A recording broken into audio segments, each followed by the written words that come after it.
함께 창업 정보 알아보는 시간입니다. 안정환 창업 컨설턴트 함께합니다. 어서 오세요. 네, 안녕하세요. 자, 오늘은 어떤 이야기를 좀 나눠볼까요? 자, 오늘은 무인 창업에 관해서 소개해 드리겠습니다. 무인 창업이요. 예. 특별히 이렇게 무인 창업을 소개해 주실 이유가 있습니까? 예, 시대가 변화에 따라 막을 수 없는 미래 세 가지가 있습니다. 인건비의 증가, 인구의 감소, 기술의 발달이죠. 특히 인건비의 증가가 급격하게 상승을 해서 기존의 상점들이 창업을 해서 수익을 발생해서 유지할 수 있는 수준을 넘어서고 있습니다. 두 번째는 인구의 감소인데요. 이 2000년에 태어난 신생아 수가 60만인데 2001년이 49만 5천 명으로 급격하게 줄은 데다가 현재는 30만 명 이하로 줄고 있습니다. 이제 2020년에 전체 인구가 감소로 돌아설 예정입니다. 따라서 이제는 창업을 할 때 돈을 많이 벌어도 같이 일을 해줄 인력이 부족하게 된 것이죠. 세 번째가 기술의 발달인데요. 4차 산업혁명으로 기존의 인간이 하던 일을 기계가 대신하게 될 것이기 때문에 무인 창업에 대해서 소개를 해드린 겁니다. 저는 우선적으로 오프라인 창업을 세 가지로 구분해서 소개해 드릴까 합니다. 첫 번째가 자판기 방식, 두 번째가 키오스크 방식, 세 번째가 최신 기술 방식입니다. 네.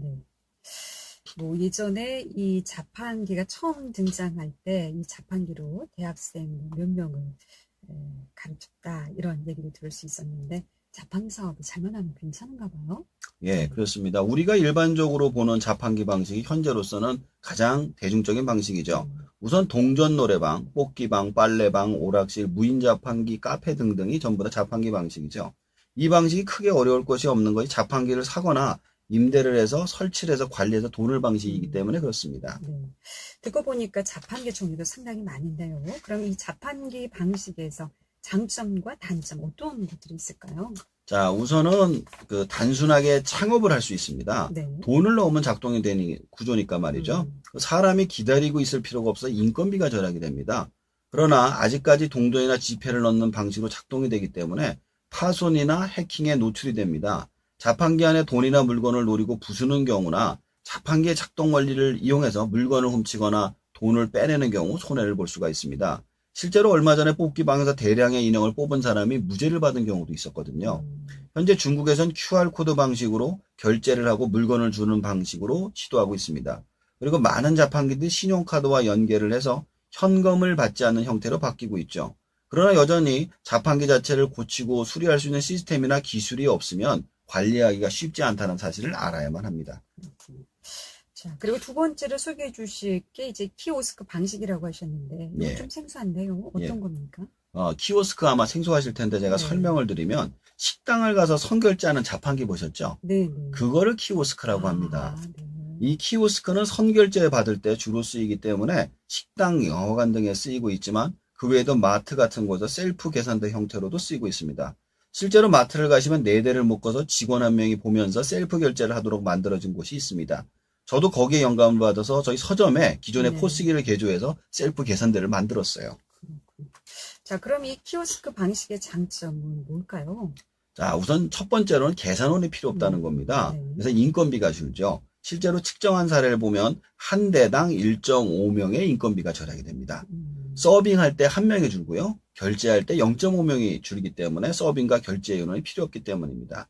두 번째로는 자판기 방식에 반해서 무한의 물건이 계산할 수 있다는 겁니다. 손님이 직접 가져오기 때문에 훨씬 더 많은 물건을 계산이 가능해집니다. 세 번째로는 계산 시간이 확실히 빠릅니다. 물론 처음엔 시간이 걸리지만 익숙해진다면 두 사람이 상호작용으로 계산하는 게 아니라 한 사람이 하기 때문에 빠르죠. 실제로 계산대에서 기다리기 싫으신 사람들이 많이 이용하는 것으로 나오고 있습니다.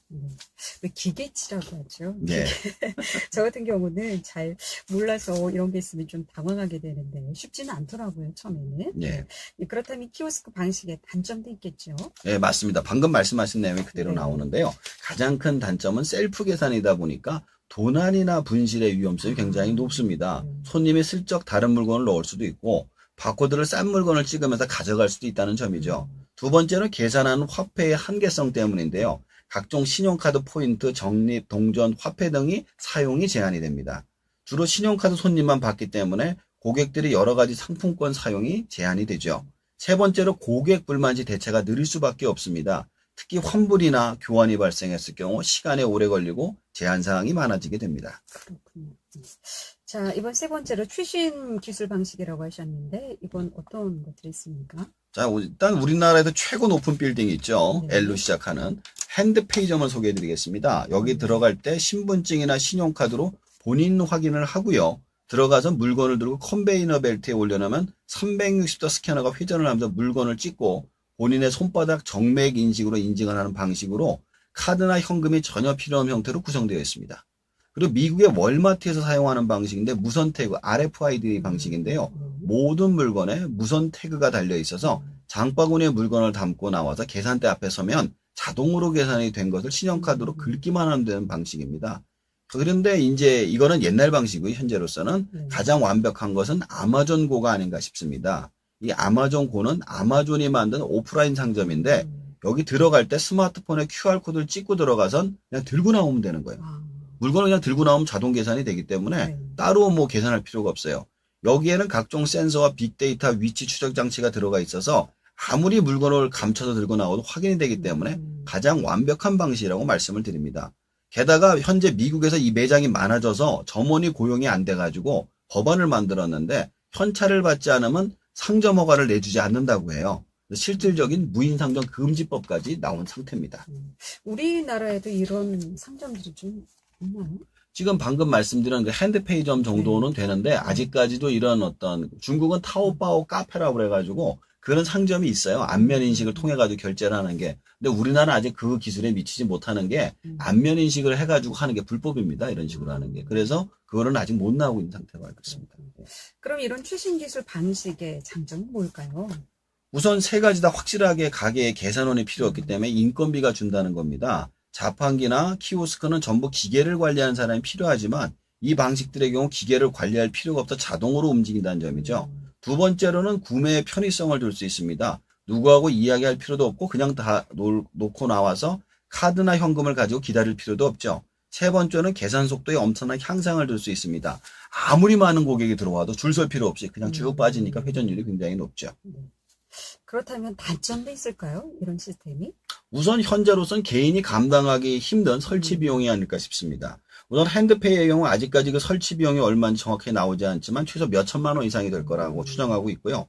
단지 1000개 이상 점포에 동시에 설치가 된다면 그 비용은 엄청나게 줄겠죠. 무선 태그 방식의 경우 일일이 모든 물체에다가 그 붙여야 되기 때문에 엄청난 시간과 인건비가 필요합니다. 그리고 아마존고의 경우 그 기술이 정확하게 어떻게 작동하는지 아직 세상에는 공개되지는 않고 있는 상태입니다. 그렇군요. 자, 그렇다면 이런 최신 기술 방식들은 어떤 식으로 어떻게 좀 개선이 돼야 할까요? 자, 앞에서 말씀드린 것처럼 엄청난 비용과 시간이 들어서 우선은 이 기술들이 대기업 마트에서 아마 실행이 될 겁니다. 그 다음에 프랜차이즈, 그 뒤에는 일반 개인 매장에 적용되는 단계까지 진행이 될 거고요. 그전에 실용이 가능한 기술들은 사용에 대해서 확장이 될 거라고 생각합니다. 요즘 키오스크나 자판기 등의 제품을 장기간 대여하는 서비스가 등장하고 있는데 최신 기술 방식 역시 이런 식으로 등장할 거라고 예상하고 있습니다. 자, 그렇다면 이런 방식들로 창업을 하려면 어떤 것을 좀 유의를 해야 할까요? 우선 경쟁의 문제에 관해서 고민을 하고 시작하셔야 됩니다. 코인 노래방, 셀프 테스트장, 키오스크 등을 쉽게 창업하더라도 장사가 잘 돼서 더 좋은 기계를 들여와도 경쟁이 밀릴 수가 있습니다. 따라서 기술을 넘어서 나만이 가진 경쟁력을 가진 상태에서 창업을 해야 할 거고요. 기술은 매년 발달하지만 일단 한번 설치한 기계를 바꾸기엔 비용이 많이 들어가기 때문이죠. 더 나아가서 압도적인 기술력을 가진 대기업이 들어오게 되면 새 기술이 들어올 때가 시간이 벌 수 있는 경쟁력이 있을 때만 하셔야 될 것 같습니다. 예. 오늘은 무인 창업에 대해서 여기까지 듣도록 하겠습니다. 지금까지 안정한 창업 컨설턴트였습니다. 수고하셨습니다. 감사합니다.